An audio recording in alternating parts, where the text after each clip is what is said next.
Look at what you throw away today. Packaging, food scraps, plastic bottles.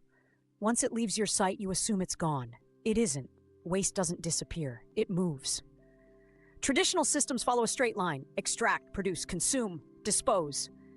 This is called a linear economy. Resources are taken from nature, turned into products, used briefly, and then discarded. Landfills grow. Oceans accumulate plastic. Incineration releases emissions. Now here's the shift.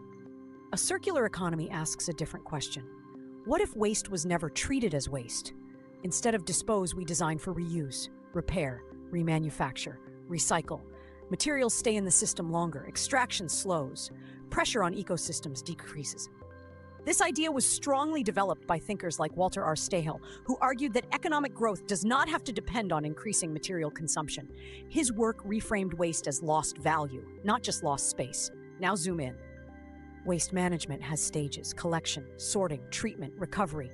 If any stage fails, pollution increases. Plastic enters rivers. Organic waste produces methane. Hazardous materials contaminate soil. But when systems work, value returns. Metals are reused. Paper is recycled. Organic waste becomes compost or biogas.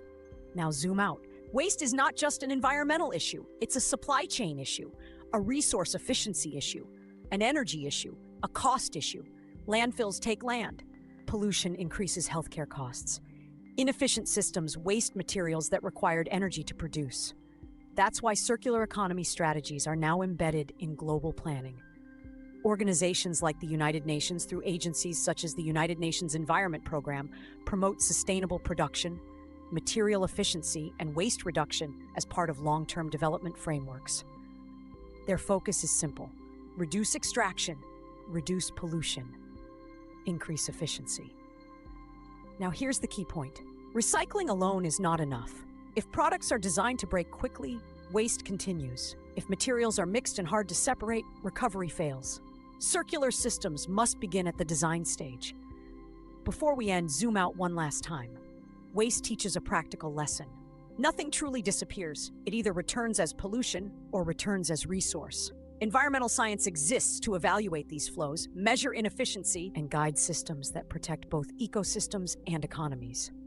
In the next episode, we'll focus on plastic pollution and microplastics, where we'll examine how small materials create large-scale consequences across oceans, food systems, and human health. This series is part of the Learning Studio, where environmental systems are explained clearly, logically, and without exaggeration. This isn't about garbage. This is about design.